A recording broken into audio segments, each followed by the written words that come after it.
Hello friends, कैसे हैं आप सब। आशा करती हूँ आपकी तैयारी बहुत अच्छी चल रही होगी। तो आज की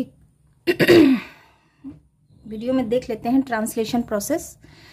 ट्रांसक्रिप्शन ने पिछले वीडियोस में आपको डिस्कस कर दिया था। आप उसी तरह से लिखिएगा, उसको 2 से 3 बार देख लीजिएगा और स्क्रीनशॉट लेकर या अपने वर्ड्स में लिख लीजिएगा। वैसे उससे ज़्यादा लिखने की नीड नहीं है। तो यहाँ मैं अपने नोट्स लेके आई हूँ। तो चलिए देखते हैं। इससे मैंने सारा कुछ कंसाइज करके लिखा है। मुझे नहीं लगता इससे ज़्यादा की नीड है। और इससे आपका मल्टीपल चॉइस क्वेश्चन और डिटेल लेंथी क्वेश्चन यानी मेंस के पर्पज से भी तैयारी हो जाएगी। ठीक है, तो ट्रांसलेशन देख लेते हैं। सबसे पहले ट्रांसलेशन, तो फर्स्ट पॉइंट जो यहाँ पे लिखा हुआ है वो देख लेते हैं। Translation is one of the final stage in the expression of protein encoding gene during which an orderly polymerization of amino acid take place by catalytic action of peptidyl transferase of ribozyme and in accordance with the sequence of codons present on messenger RNA। ठीक है, मुझे लगता है जो भी zoology के student हैं उन्हें ट्रांसक्रिप्शन या ट्रांसलेशन बेसिकली है क्या ये पता होगा। तो इसमें हम टाइम वेस्ट ना करते हुए थोड़ा आगे बढ़ते हैं। मतलब ट्रांसक्रिप्शन में मैसेंजर आरएनए बन गया है और अभी ट्रांसलेशन कर रहा है वो प्रोटीन बनाने के लिए। ठीक है, नेक्स्ट पॉइंट है in translation ribosome play a fundamental role in translation factory by holding together the component of translation, carrying out catalytic action, समझ रहे हैं, ejecting the spent complexes and allowing the release of product that is nascent peptide. मतलब बिल्कुल novel होता है, new होता है ना। And transfer RNA is like adapter. ठीक है, इसमें आपको पता है ट्रांसफर आरएनए यूज होता है। तो जो बेसिकली ये क्या है, ये इसमें एक राइबोसोम होता है जो बहुत ही फंडामेंटल रोल प्ले करता है ट्रांसलेशन की फैक्ट्री में। ये क्या करता है, ट्रांसलेशन के कंपोनेंट को बाइंड करता है, कैटालिटिक एक्शन करता है थ्रू एंजाइम्स, और जो कॉम्प्लेक्सेस हैं वो सारे इजेक्ट कर देता है और इस तरह से एक प्रोडक्ट बाहर निकलता है जिसे हम कह देते हैं नेसेंट पेप्टाइड। इन सारे चीज में transfer RNA is like an adapter.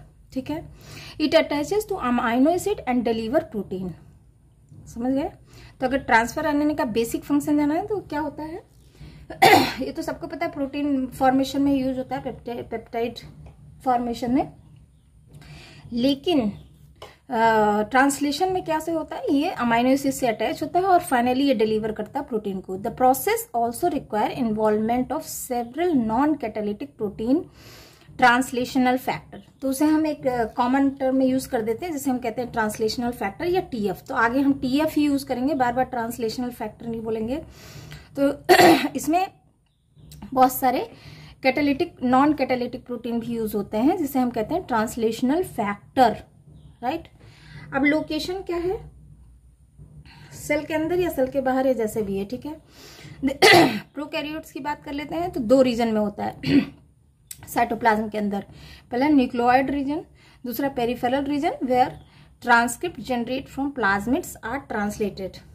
ठीक है, ये जनरली प्लाज्मिड में होता है। ठीक है, जब हम माइक्रोबायोलॉजी पढ़ेंगे तो उसमें ये सारी बातें बताएंगे, plasmid, vector and all this. दूसरा है यूकैरियोट, ये 3 लोकेशन में होता है। साइटोसोल यानी फ्री फ्लोटिंग राइबोसोम। जब आपने सेल 9th 10th में सेल ड्रॉ किया होगा या अभी भी कर रहे होंगे तो उसमें आपने कुछ राइबोसोम साइटोप्लाज्मिक रीजन में भी ड्रॉ करते हैं जो फ्री फ्लोटिंग राइबोसोम होते हैं।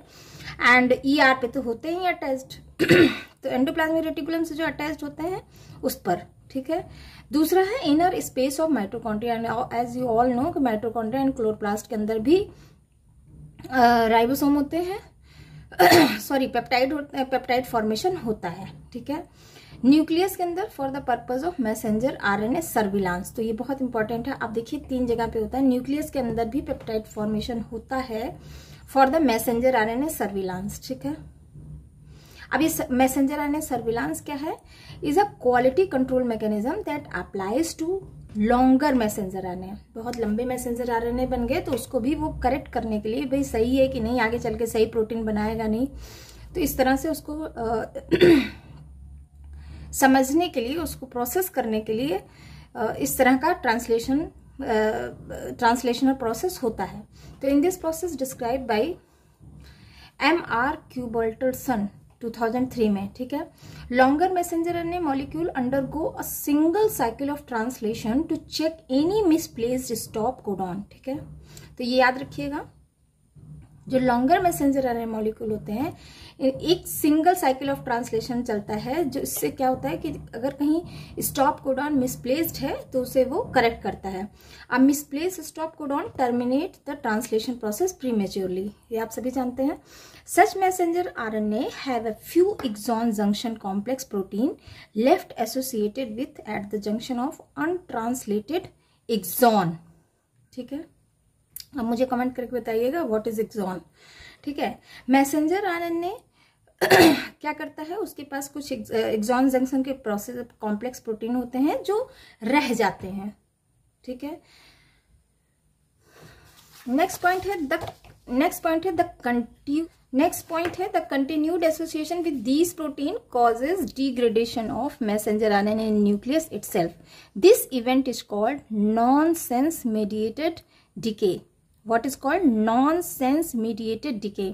इसमें बहुत सारे प्री मेच्योर मैसेंजर आरएनए या कोडिंग स्टॉपिंग कोडॉन जो होते हैं, बहुत सारे जो बिना मतलब के मैसेंजर आरएनए फॉर्म हो जाते हैं, उसको वो एज अ ट्रांसलेशन हटा देता है, तो वो आगे चल के उसको स्टॉप कर सकता है, ठीक है। तो ये सारा कुछ प्रोसेस होता रहता है न्यूक्लियस के अंदर, इसको कहते हैं, इस इवेंट को कहते हैं नॉनसेंस मीडिएटेड डिके।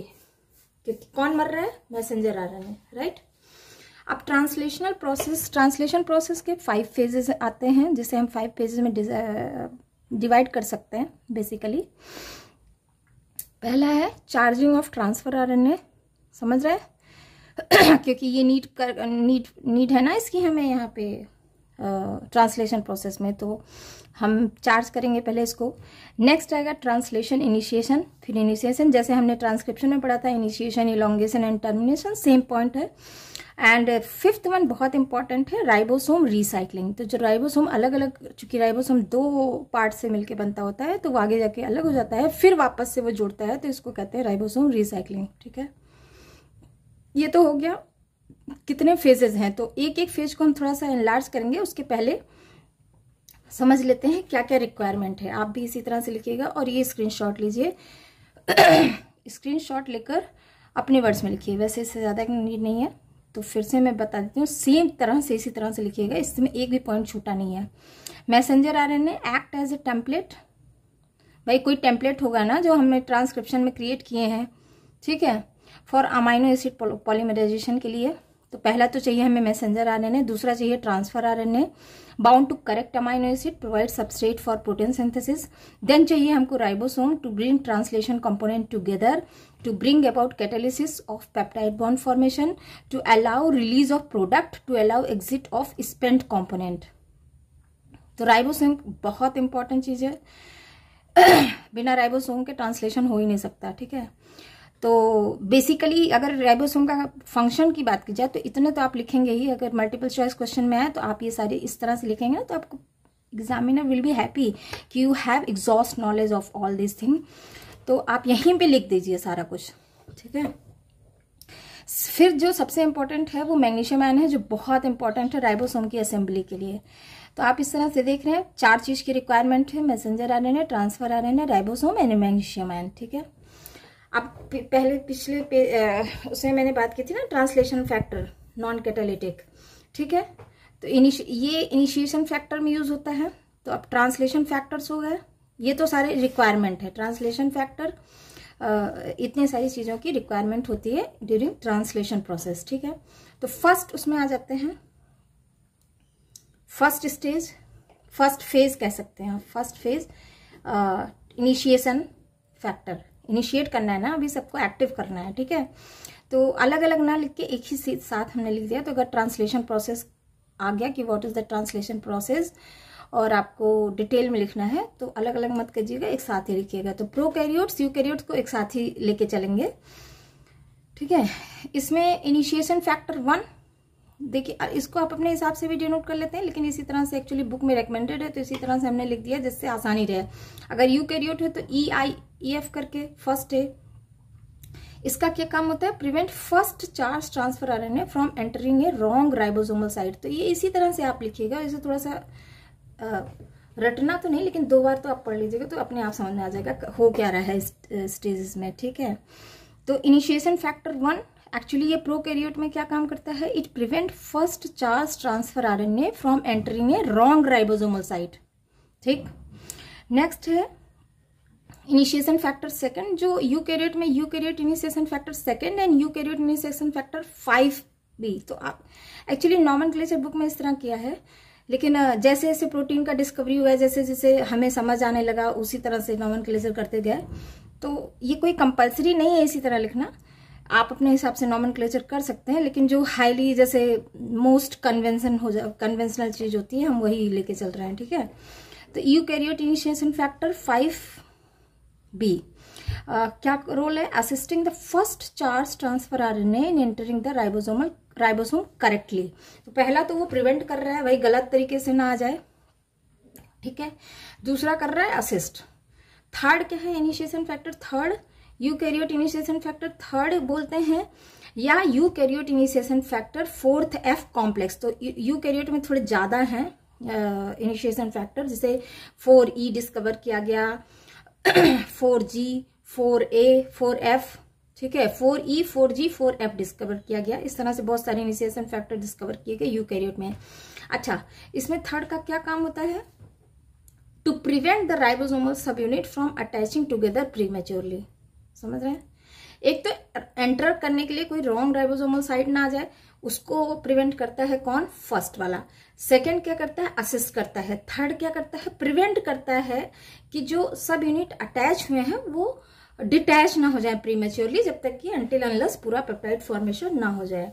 अच्छा, ये यूकैरियोट में जो एक कॉम्प्लेक्स मिला है हमें, उसका काम क्या है, prepare messenger RNA for translation and scanning messenger RNA locate in initiation code.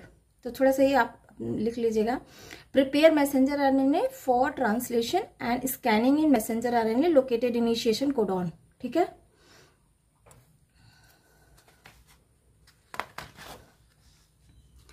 Next elongation factor देख लेते हैं कौन कौन से रिक्वायर्ड हैं। प्रोकैरियोट में elongation factor TU, elongation factor TS and elongation factor G as it is लिखिएगा, ठीक है। यूकैरियोट की बात करते हैं तो जो TU है प्रोकैरियोट में उसको यहाँ पे अल्फा कह देते हैं, eukaryote elongation factor alpha. TS जो यहाँ पे है वो eukaryote elongation factor beta gamma. और यहाँ पे यूकैरियोट में जो प्रोकैरियोट में जो G है वो यूकैरियोट में हो गया elongation factor G, right. Role क्या है, अलग अलग है, जो TU प्रोकैरियोट में करता है वही यहाँ पे अल्फा कर रहा है। इसका रोल है to bind to a charge transfer RNA and bring discharge transfer RNA in ribosome for elongation. अब देखिए ये सारा प्रोसेस यहीं पे समझ आ जा रहा है, तो अलग से भी लिखने का नीड नहीं है। अगर आपके पास टाइम कम है तो इतना ही लिख देंगे तो आपको मैक्सिमम मार्क आ जाएगा, क्योंकि सारे के सारे फंक्शन हम यही बताते चल रहे हैं और बहुत ही सिस्टमैटिक, ठीक है। अभी देखिए elongation factor TS beta gamma है, तो ये क्या करता है, to prepare earlier elongation factor for another cycle to binding to charge transfer RNA, ठीक है। अब इलोंगेशन फैक्टर G का सेम नहीं यहाँ यूकैरियोट में भी है। ये क्या करता है, it causes translocation of ribosome. तो राइबोसोम ट्रांसलोकेट होता है, घूमता है, एक तरह से घूम जाता है, ठीक है। तो इस मॉलिक्यूल का रहना जरूरी है ट्रांसलोकेशन के लिए राइबोसोम के। ये तो हो गया इलोंगेशन फैक्टर। देन आता है रिलीज फैक्टर, पेप्टाइड फॉर्म हो गया, एक नेसेड पेप्टाइड फॉर्म हो गया, तो रिलीज फैक्टर बनाना चाहिए कि भाई उसको अलग करे। इसको हम 2 क्लासेस में बांट सकते हैं, क्लास 1 एंड क्लास 2। क्लास 1 में आता है release factor 1 and release factor 2, या इसको कह देते हैं यूकैरियोट में केवल 1 ही है। तो यूकैरियोटिक रिलीज फैक्टर काम क्या है इसका, to bind to stop codon and causes the release of nascent peptide. The binding specifies are as follows, जैसे release factor 1 identify the codon UAG, बहुत इंपॉर्टेंट है UAG, याद कर रखिएगा, टर्मिनेशन कोडॉन है, ठीक है। UAA, UGA, UAG, UAA and UGA, right. इसको हम कह देते हैं release factor 1 and release factor 2। तो ये रिलीज फैक्टर इसको आइडेंटिफाई करके लेके आता है कहाँ पे, ट्रांसलेशन वाले जगह पे। Eukaryotic release factor 1 binds to all stop codon, ठीक है।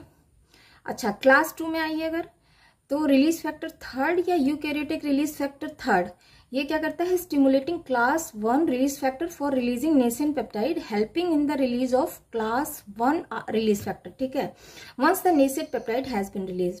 तो ये कुछ नहीं करता, एक तरह से इसको रिलीज फैक्टर 1 को असिस्ट करता है, हेल्प करता है, ठीक है। तो ये मेरे ख्याल से समझ में आ गया होगा, बहुत ही सिंपल है, इससे ज्यादा इजी पीजी कुछ नहीं हो सकता, इसी तरह लिखिएगा। राइबोसोम रीसाइक्लिंग फैक्टर की बात कर लेते हैं, ठीक है, क्योंकि पीछे हमने देखा ना कि ये भी एक फेज है। Help in clearing the ribosome from the spent transfer RNA, ठीक है, after translation is termination, translation terminate कर गया तो अब क्या करेंगे, हम राइबोसोम को वापस से रिसाइकिल करेंगे। तो इसके लिए जो ट्रांसफर आरएनए है इसको हम क्लियर करते हैं वहां से, तभी तो रिसाइकिल करेगा, दोनों कंपोनेंट जुड़ेंगे ना, ठीक है। अब आ जाओ यहाँ पे एक एक चीज को थोड़ा सा डायग्राम में समझ लेते हैं। चार्ज कर रहे हैं ट्रांसफर आरएनए को, फर्स्ट फेज, तो पहले अमाइनो एसिड से एटीपी यानी फॉस्फोराइलेशन हो रहा है, समझ रहे हैं, amino acid plus ATP activate कर गया और एक फॉस्फोराइलेशन वाला ग्रुप अलग हो गया। Amino acid AMP plus transfer RNA अब अटैच होगा, तो इस तरह अमाइनो एसिड ट्रांसफर आरएनए बना और एक AMP amino acid monophosphate release हुआ, राइट। इस तरह से चार्ज कर रहा है। जनरली अभी आप देख रहे होंगे, माइक्रोबायोलॉजी में भी देखेंगे कि फॉस्फोराइलेशन ही बेसिकली किसी चीज को चार्ज कर रहा है at the genomic level. Charging of transfer RNA means formation of amino acid transfer RNA, formation of a transfer RNA complex with correct amino acid. तो अगर चार्जिंग की बात की जाए, what is charging of transfer RNA, तो कुछ नहीं होता, it is a formation of complex of amino acid and transfer RNA, ठीक है, एक कॉम्प्लेक्स बन जाता है। अब एक अलग से पॉइंट लिख दिया गया है, या आपके पास टाइम हो तो लिख लीजिएगा। A cell contain 20 to 61 different type of transfer RNA, right, each one being compatible और conjugate to just one amino acid. अच्छा, अभी जो मैं ट्रांसलेशन प्रोसेस बता रही हूँ, एक कॉम्बिनेशन में बता रही हूँ कि यूकैरियोट प्रोकैरियोटिक, जहां डिफरेंस होगा उसको वहीं पे एज इट इज मेंशन कर देंगे, ठीक है। तो अभी सेल जो कंटेन करती है वो 20 to 61 different type of transfer RNA carry कर रही है, ठीक है, ईच वन बीइंग कॉम्पेटेबल और conjugate to just one amino acid, ठीक है। The act of transfer RNA charging is carried out by cytoplasmic enzyme. ये एंजाइम बहुत इंपॉर्टेंट है, amino acetyl transfer RNA synthetase, ठीक है। पहले भी आप लोगों ने जेनेटिक्स की बुक में देखा होगा, पढ़ा होगा, तो आप याद रखिएगा, इसी से नाम निकाल लिया गया, amino acetyl transfer RNA synthetase. अब ये एंजाइम क्या करता है, an enzyme can bind to only one type of transfer RNA and only one type of amino acid. इसका मतलब ये है कि जितनी तरह के अमाइनो एसिड हैं उतनी तरह के सिंथेटेज हैं, right. And active site accommodate only transfer RNA. This specificity is maintained by recognizing correct transfer RNA by means of anticodon, modified nucleotide bases and hypervariable arms.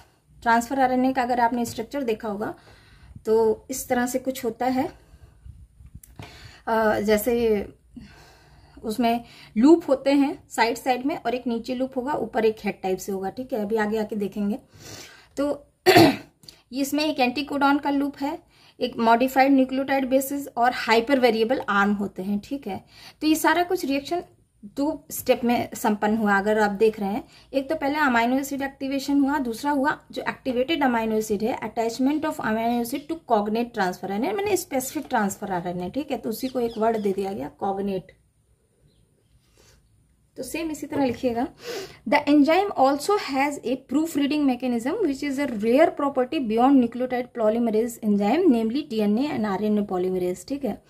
तो आप देख रहे हैं कि जो सिंथेटेज है इसके पास एक और प्रॉपर्टी है, वो प्रॉपर्टी है प्रूफ रीडिंग की, जो कि बाकी पॉलीमरेज एंजाइम में नहीं है, यानी डीएनए आरएनए के पॉलीमरेज एंजाइम में नहीं है। डीएनए आरएनए पॉलीमरेज में ये प्रूफ रीडिंग की क्वालिटी नहीं थी, ठीक है, यहाँ पे सिंथेटेज में है। तो ये तो हो गया चार्जिंग। अब आ जाओ, इससे ज्यादा का पॉइंट नहीं आता चार्जिंग में, इतना मोर देन इनफ है।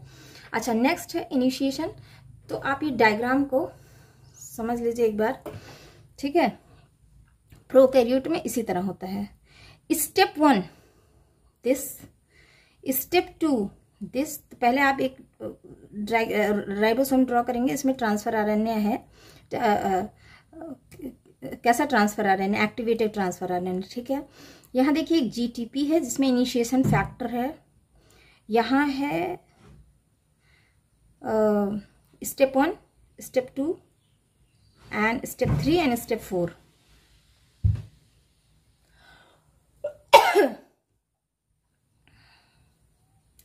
This is the nascent messenger RNA जो मैंने रेड में लिखा हुआ है।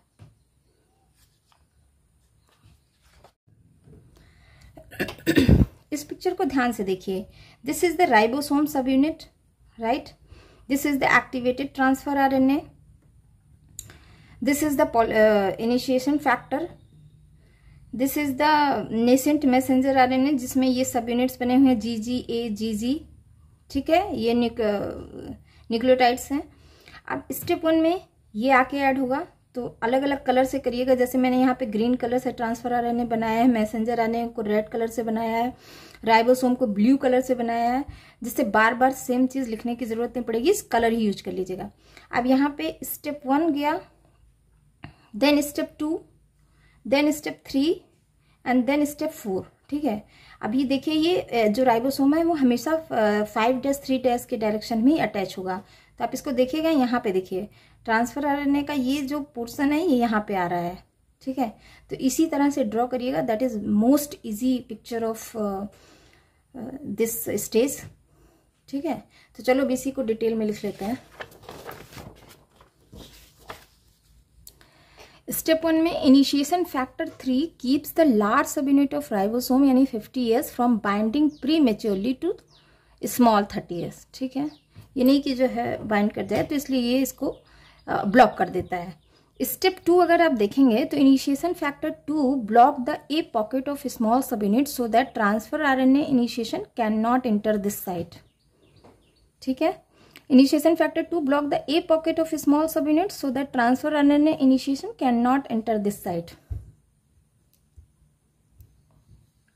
Then step 3rd, here what happened? Messenger RNA bind to small subunit of ribosome through Shino-Dalgarno sequence. आप सभी को पता होगा, अगर नहीं पता है तो एक्चुअली Shino-Dalgarno sequence वो होता है जो एक छोटा सा राइबोसोम का सब यूनिट होता है 5' through 3' 5' GGA GG 3'।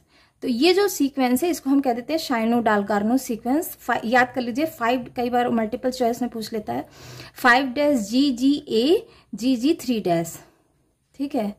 5' GGA GG 3', this is the Shine Dalgarno sequence. तो शाइनो-डालगार्नो सीक्वेंस ये हमेशा स्मॉल सब यूनिट से बाइंड होगा और ये मैसेंजर आरएनए में पाया जाएगा, पहली बात। दूसरी बात, ये स्मॉल सब यूनिट से सबसे पहले अटैच होगा। तो मैसेंजर आरएनए का कौन सा सीक्वेंस आता है सबसे पहले, उसको कहते हैं शाइनो-डालगार्नो सीक्वेंस। तो इम्पॉर्टेंट है, ये वर्ड कई बार पूछा गया है। तो अगर आप ट्रांसलेशन डिटेल में नहीं जाने रहेंगे तो नहीं जानेंगे। अब इसका रिजल्ट क्या निकलता है? This result in placing the start codon सभी को पता है, पीछे डिस्कस किया मैंने। स्टार्ट कोडॉन या initiation codon 5' AUG in P pocket of small सब यूनिट, ठीक है। तो पी पॉकेट जो स्मॉल सब यूनिट है वहां से ये बन जाता है, स्टार्ट कर लेता है, ठीक है। Step 4 with the help of initiation factor 2 and GTP phosphorylation होगा। The initiator transfer RNA get place to P pocket. तो पिक्चर एक बार देखिए और ये लाइन देखिए, समझ में आ जाएगा, राइट। अब उस स्टेप में तो यहां पे हुआ। अब ये नेक्स्ट स्टेप का पिक्चर, इसको स्क्रीनशॉट लीजिए। अभी देखिए क्या होगा, large subunit of ribosome आ रहा है और जुड़ रहा है, ठीक है। It is getting attached. तो जिसमें स्टेप 5 ये है, आप देखिए। तो ये जो थर्ड वाला हमने अटैच किया था ना यहाँ पे, ये अब डिटैच हो जाएगा। मैसेंजर आरएनए थोड़ा आगे बढ़ जाएगा और इनिशिएशन फैक्टर 2 भी फॉस्फोराइलेशन हो गया ना, और ये 1 वाला ये भी डिटैच होगा। तो आइए देख लेते हैं। तो स्टेप 5 में initiation factor 3 leave the small सब unit after transfer RNA initiation binding हो गया। जैसे ही ये बाइंड किया, ये हम इसको छोड़ देता है तुरंत। स्टेप 6 में आओ, large subunit bind to small subunit. जैसे ही इसको छोड़ा, लार्ज सब यूनिट आता है और अटैच हो जाता है, ठीक है, बाइंड कर जाता है। Then step 7, large subunit stimulate. ये स्टिमुलेट करता है किस चीज को? जीटीपी को हाइड्रोलाइज करता है और बना देता है जीडीपी, है, ग्वानिन ट्राइफॉस्फेट बन जाता है ग्वानिन डाइफॉस्फेट। अब अब ये हाइड्रोलिसिस होता है तो इसको क्या मिलता है? एनर्जी, ठीक है। तो after hydrolysis initiation factor 2 leaves ribosome. अब देखिए, इनिशिएशन फैक्टर 2 लीव कर गया, ठीक है, वो भी लीव कर गया, ये भी लीव कर गया, और ये बन गया, यहाँ पे आ गया लार्ज सब यूनिट, राइट। तो यही चीज स्टेप 8 में है, इनिशिएशन फैक्टर 2 लीविंग राइबोसोम, ए पॉकेट वैकेंट। तो जो हमारा ए पॉकेट था वो क्या हो गया? अभी खाली हो गया। ये pocket is vacant. The vacant a pocket will allow next transfer RNA to enter the ribosome and continue translation, ठीक है। यही जो वैकेंट ए पॉकेट हुआ, यही अगले ट्रांसफर आरएनए को क्या करेगा? अलाउ करेगा। किस चीज के लिए भाई? अभी तो पूरा प्रोटीन बना नहीं है ना, साइनोडालगानो सीक्वेंस ही आके अटैच हुआ है, तो अब इलोंगेशन करा देते हैं। तो थर्ड फेज है इलोंगेशन का। इसमें क्या होता है? Amino acid brought to ribosome by charge transfer RNA. तो हमने देखा था जैसे इनिशिएशन कर रहा है, चार्ज हो रहा है transfer RNA by attaching amino acid, then accordance to the order of the codon and subsequently amino acid, मतलब जो भी उसका मैसेंजर आरएनए पे उसका रहेगा न्यूक्लियोटाइड, अकॉर्डिंगली वो ट्रांसफर आरएनए एक्टिवेट होता चला जाएगा, अकॉर्डिंगली अमाइनो एसिड वहां आता चला जाएगा, ठीक है। तो अटैच करके ट्रांसफर आरएनए से, या हम कह देते हैं एक्टिवेटेड ट्रांसफर आरएनए या चार्ज ट्रांसफर आरएनए, राइट। इसी तरह अमाइनो एसिड्स का पॉलीमराइजेशन शुरू हो जाता है। पॉलीमराइजेशन मतलब कमेंट बॉक्स में लिखिएगा। इलोंगेशन का अगर पूरा प्रोसेस देखा जाए तो it is also has 3 steps या 3 पार्ट्स। तो अभी तक हमने देखा कि लार्ज सब यूनिट भी आके अटैच हो गया है और ए पॉकेट वैकेंट हो गया for the charge transfer RNA to come. तो फर्स्ट आएगा अराइवल ऑफ अमाइनो एसिड। इसके जो फेजेस अगर देखा जाए तो 3 पार्ट में हम कर सकते हैं, arrival of amino acid, peptide bond formation and ribosomes translocation. तो ये डायग्राम ढंग से ड्रॉ करिएगा। देखिए हमने ब्लैक कलर यूज किया है, जहां जहां ये प्रोटीन घूम रहा है, जीटीपी ये आके अटैच हो रहा है ग्वानाइल ट्राइफॉस्फेट, ग्वानाइल ट्राइफॉस्फेट, जो यहाँ पे फॉस्फोराइलेशन हुआ है। तो देखिए मैसेंजर आरएनए मूव किया, अकॉर्डिंगली ट्रांसफर आरएनए आया, चार्ज ट्रांसफर आरएनए। तो पहले मैंने ग्रीन से डिनोट किया था इस ट्रांसफर आरएनए को, अभी मैं फिर से ब्लू। तो ये यहाँ से छोड़ के यहाँ पे क्या हो रहा है? फॉस्फोराइलेशन हो रहा है, ठीक है। तो ये एक्टिवेटेड है, ये यहाँ आएगा, यहाँ से के साथ साथ इसमें एक और अटैच होंगे जो ये सारे ट्रांसक्रिप्शन फैक्टर थे, सॉरी ट्रांसलेशन फैक्टर थे। अब ट्रांसलेशन फैक्टर क्या करेगा? जो जीडीपी, ये जो प्रोटीन मॉलिक्यूल है इससे अटैच करेगा, ठीक है, और इसके साथ एक ट्रांसलेशन फैक्टर अटैच हो जाएगा जिसे नॉन कैटालिटिक है, ठीक है। आप देख रहे हैं फिर से एक नया ट्रांसफर आरएनए बन के आएगा। तो चलो देख लेते हैं एक एक स्टेप को। देखिए स्टेप 1 दिस होगा, जैसे वैकेंट था नया आ रहा है, तो यही बात यहाँ पे मैंने लिख दी है, सेम चीज। स्टेप 1 में vacant A site have a codon, ठीक है, that enable the entry of new charge transfer RNA, same चीज है, carry N appropriate amino acid, ठीक है। तो जो भी वहां से डिकोड करके बताएगा मैसेंजर आरएनए, उसी तरह का अमाइनो एसिड लेके आ रहा है। Transfer RNA arrive in A ternary complex. इसको आपको पता होगा, अगर ट्रांसफर आरएनए की टाइप्स पढ़े होंगे तो there is a ternary complex of transfer RNA. Transfer RNA जब ये चार्ज हो जाता है, और इसमें 4 चीजें, एक तो transfer RNA, charge transfer RNA plus elongation factor TU plus GTP, इतनी चीजें अटैच होती हैं, तो इसको हम कह देते हैं टर्नरी कॉम्प्लेक्स, ठीक है। तो टर्नरी कॉम्प्लेक्स के फॉर्म में यहाँ ट्रांसफर आरएनए आ रहा है। किसके फॉर्म में आ रहा है? टर्नरी कॉम्प्लेक्स के फॉर्म में। टर्नरी कॉम्प्लेक्स मतलब ऑलरेडी उसमें अटैच्ड है कौन? Elongation factor TU and GTP, Transfer RNA accommodate with the A site is based on codon-anticodon interaction either with 100% accurate base pairing or wobbly base pairing. अब ये wobbly base pairing क्या है? Actually होता क्या है, कई बार वो लूप बनाता है, समझ रहे हैं? जो ट्रांसफर आरएनए एकोमोडेट किया कहाँ पे, ए पॉकेट पे या ए साइट पे, किस बेस पे, कोडॉन एंटीकोडॉन इंटरेक्शन हुआ मैसेंजर आरएनए के थ्रू और वो वहां पे एकोमोडेट कर गया। जो बेस पेयरिंग होगी वो कैसे एक्यूरेट होगी, या तो वो पूरी तरह से एक्यूरेट होगी, 100% सही सही सही कोड करता जा रहा है, या तो फिर उसमें एक और सिस्टम चलता है that is called wobbly base pairing, wobbly base pairing, ठीक है। अब वोबली बेस पेयरिंग क्या है? वोबली बेस पेयरिंग में एक्चुअली वो लूप बना देता है, कोई एक एक्स्ट्रा कोडॉन डाल देता, न्यूक्लियोटाइड डाल देता है और वहां पे एक टर्मिनेशन साइट क्रिएट हो जाता है, ठीक है।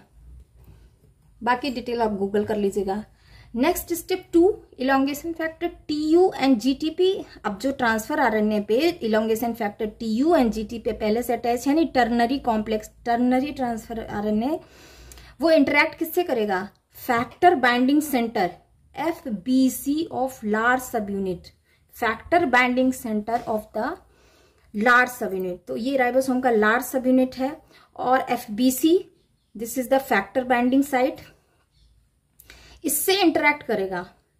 इंटरेक्ट करने पे क्या होगा, FBC स्टिमुलेट करेगा किसको? EFTU को, ठीक है, इलोंगेशन फैक्टर TU को, कि भाई वो हाइड्रोलाइज हो जाए और GTP को GDP में बदल दे, ठीक है।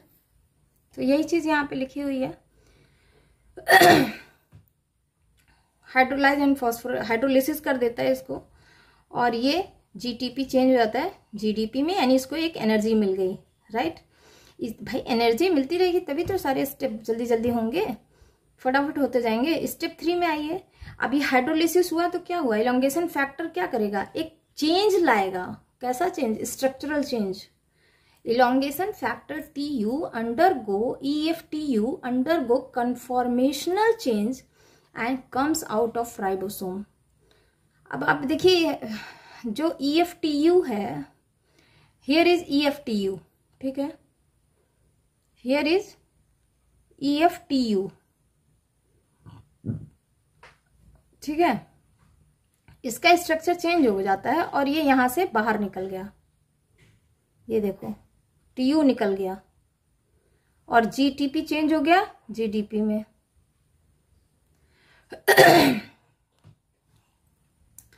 देन क्या होता है, peptidyl transferase centre which is ribosome carry out its catalytic reaction, that is transfer of amino acid from P site to A site and formation of peptide bond. इसका नतीजा क्या होता है, इधर ये प्रोसेस होता है सेम टाइम पे, एट द सेम टाइम यहाँ का जो ये पेप्टाइड ट्रांसफरेज सेंटर होता है वहां पे एक कैटालिटिक रिएक्शन हैपन होता है और ये हैपनिंग क्या होता है, एक अमाइनो एसिड को शिफ्ट करता है P साइड से A साइड की तरफ और एक पेप्टाइड बॉन्ड फॉर्मेशन हो जाता है। तो ये जो हिस्सा होता है, here the step 4 happen, here the peptide bond formation happen, here the nascent peptide formation undergoing. तो इधर ये इलोंगेशन फैक्टर रिलीज करता है, हाइड्रोलिसिस होता है, एनर्जी गेन करता है और जो टर्नरी ट्रांसफर आरएनए बन के आया होता है वो इसको यहाँ पे सही कोडॉन दे देता है और इधर से अमाइनो एसिड आता है और सेम जो है सेम टाइम पे वो इंटरेक्ट करता है और more than amino acid form क्या, पेप्टाइड बॉन्ड। पेप्टाइड बॉन्ड बनाने से कई अमाइनो एसिड अटैच हो जाते हैं and the resultant thing is peptide bond protein. Step 5 में फिर यही रिसाइकलिंग होता है। Recycling of elongation factor TU occur with elongation factor TS after comes out of ribosome। ये जो भाई वहां से आ गया ना बाहर, तो elongation factor TU क्या करता है, GDP को डिस्कार्ड कर देता है और TS से बाइंड कर जाता है टेम्पररली, ऐसा नहीं है परमानेंट करेगा, उससे बाइंड करके क्या होता है, एक स्ट्रक्चरल स्टेबिलिटी डेवलप कर देता है कि भाई ऐसा नहीं है कि उसमें तो कन्फॉर्मेशनल चेंज हुआ, स्ट्रक्चरल चेंज हुआ, तो वो उस लायक नहीं है कि इससे अटैच हो पाए। तो रिजल्टेंट क्या होता है, टी यूज के बजाय टी एस अटैच कर लेता है, ठीक है। और ये सारा प्रोसेस भी एनर्जी चाहिए। तो यहाँ पे भी तो आप देख रहे हैं एक जीटीपी और यूज हो जाता है, और वो जीटीपी चेंज क्या हो जाता है जीडीपी में, यानी हाइड्रोलिसिस होता है। और इससे परिणाम स्वरूप क्या होता है, EFTU डिस्कार्ड कर देता है टीएस को एंड बाइंड टू जीटीपी, दस becoming ready for formation of at another ternary complex.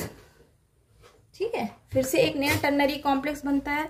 अब आप यहाँ देख रहे होंगे एक नया ट्रांसफर आरएनए आएगा, ठीक है। अब ये जो शिफ्टिंग होती है इसी को कहते हैं ट्रांसलोकेशन। लोकेशन यहां से बदलकर यहां आ रहा है, और कौन आ रहा है, ट्रांसफर आरएनए। तो इस पिक्चर को आप ध्यान से देखिए, मैसेंजर आरएनए बाउंड करा, ठीक है। अब ये जो ग्रीन वाला ट्रांसफर आरएनए शिफ्ट हो गया कहां से, ए पॉकेट से पी पॉकेट में, ठीक है। और यहाँ पे इलोंगेशन फैक्टर अटैच है, जीटीपी चेंज हो रहा है जीडीपी से, जो इसको ये शट डाउन कर रहा है, इसको निकाल रहा है जीडीपी के मॉलिक्यूल को। इलोंगेशन फैक्टर जी अटैच हो रहा है आके यहाँ पर, ठीक है। सेम चीज हो रहा है, यही चीज यहाँ पे वर्ड्स में लिखी हुई है। तो आप ये इस तरह से पिक्चर ड्रॉ करिएगा। स्टेप 1 में क्या होता है, after peptide bond formation A site of ribosome allow the entry of elongation factor G bound to GTP, ठीक है।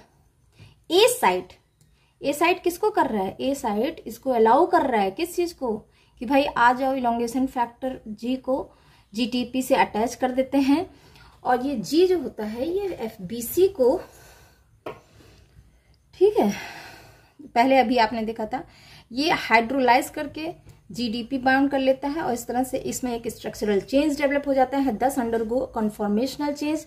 This pushes the transfer RNA from A site to P site. ये सारा कुछ मिला के क्या करता है, ट्रांसफर आरएनए को पुश कर देता है, कहां से, ए साइट से पी साइट की तरफ। इस तरह से the spent transfer RNA already in P site is pursued to A site, pursued to E site, exit करेगा ना भाई, ये एग्जिट कर गया ना ई साइट की तरफ, and from where it comes out of the ribosome.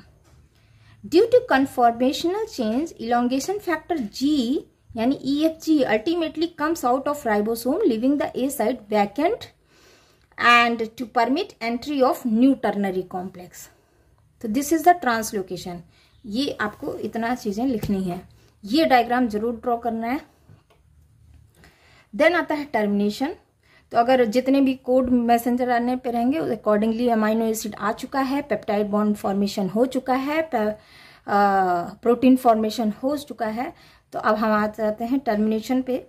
Termination में स्टेप 1 आता है when as a result of ribosomal translocation there comes a stop codon. अगर कोई स्टॉप कोडॉन आ गया कहाँ पे, ए साइट पे, राइबोसोम के ए पॉकेट पे, there is no corresponding transfer RNA for this stop codon. अब इसके लिए कोई ट्रांसफर आरएनए आया ही नहीं जो अमाइनो एसिड लेके आ रहा है। तो इसका रिजल्ट क्या होता है, as a result a class 1 release factor enter A site. तो हमने देखा था रिक्वायरमेंट में कि हमको रिलीज फैक्टर भी चाहिए ना, तो रिलीज फैक्टर अटैच होता है कहाँ पे, ए साइट पे आ गया। Entry of class 2 release factor is dependent on the nature of stop codon, ठीक है। उसने रेगुलेट करना था ना, आपने पढ़ा था ना, हर रिलीज फैक्टर का एक वर्क है, ठीक है, फंक्शन है, पीछे मैंने बताया है। अब देखिए ये हमने बनाया प्रोटीन अकॉर्डिंगली कोड के हिसाब से, ठीक है। अब इस पिक्चर को ध्यान से देखिए, ये जा रहा है मैसेंजर आरएनए जो एंड में लेके आया है स्टॉप कोडॉन। स्टॉप कोडॉन के बाद ट्रांसफर आरएनए इससे कोई इनिशिएट नहीं करेगा, और कौन आ जाएगा, रिलीज फैक्टर। रिलीज फैक्टर को भी एनर्जी चाहिए, तो फिर जीडीपी को हम अटैच कराते हैं और हाइड्रोलिसिस करा देते हैं, ठीक है। तो जीटीपी हो गया। अच्छा, यहाँ जो फॉस्फोराइलेशन हो रहा है तो जीडीपी को जीटीपी चाहिए, चेंज हो रहा है जीटीपी में, ठीक है, डाई फॉस्फेट से ट्राईफॉस्फेट बन रहा है। तो स्टेप 1 क्या होगा, क्लास 1 रिलीज फैक्टर आके अटैच होगा। स्टेप 2 जीडीपी अटैच्ड होगा। स्टेप 3 क्या होगा कि इसको ये कट कर देगा, ठीक है। एंड स्टेप 4 में जीडीपी रिलीज हो जाएगा मॉलिक्यूल। स्टेप 5 में ये जो रिलीज फैक्टर यहाँ से अटैच हुआ है ये भी एग्जिट कर जाएगा, ठीक है। तो इस तरह से ये peptide bond protein nascent protein इससे अलग हो जाएगा और एक प्रोटीन फॉर्मेशन हो जाएगा, प्रोटीन मॉलिक्यूल बन जाएगा। तो इसी को वर्ड्स में लिख लेते हैं। अच्छा, स्टॉप कोडॉन कितने होते हैं? 3। UAG would allow release factor 1, UGA would allow release factor 2, UAA would allow release factor 1 and release factor 2। ये याद कर लीजिएगा। UAG release factor 1, UGA release factor 2, UAA release factor 1 and release factor 2। ठीक है। Step 2 में आइए, class 2 release factor also enter A site and stimulate class 1 release factor. Step 3, class 1 release factor using its glycine glutamate और GGQ domain cuts off peptide chain from transfer RNA at P site causing release of nascent peptide. समझ रहे हैं? Release factor किसको use कर रहे हैं? Glycine glutamate, GGQ domain. तो आप इसी तरह लिखिएगा। तो नेक्स्ट स्टेप है कि जो क्लास 1 रिलीज फैक्टर है, इस तरह से ग्लूटामेट डोमेन को यूज करते हुए ट्रांसफर RNA चेन को पी साइड से रिलीज फैक्टर को अलग कर देता है, एक नेसेंट पेप्टाइड को अलग कर देता है, तोड़ देता है। ट्रांसफर RNA में जो पेप्टाइड बना होता है उसको ये ब्रेक कर देता है या रिलीज करा देता है। कहां से? पी साइड से, पी साइड ऑफ राइबोसोम।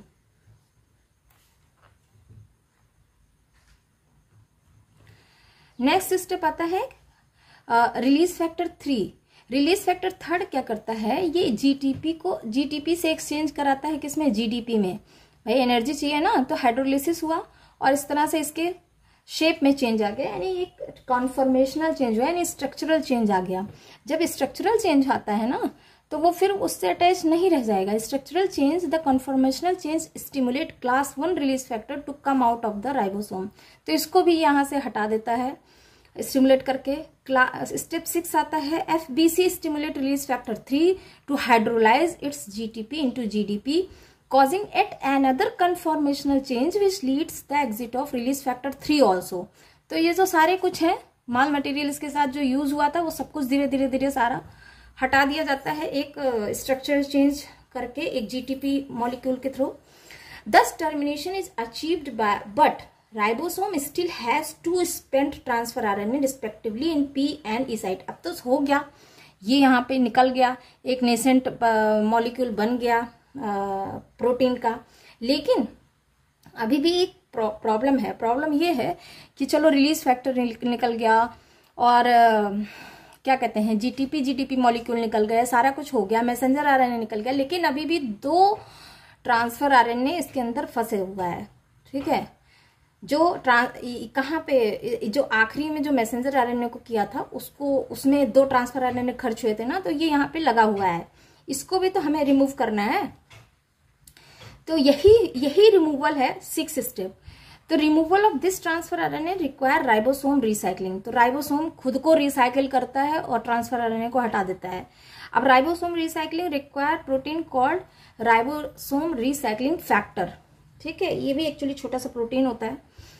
ये एंट्री करता है कहां से? Ribosome recycling factor into A site after termination.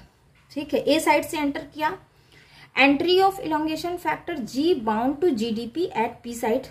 ठीक है, translocation type action by EFG due to which ribosome release factor move suddenly into E site and displaces both spent transfer RNA out of P and E exit, that is out of ribosome.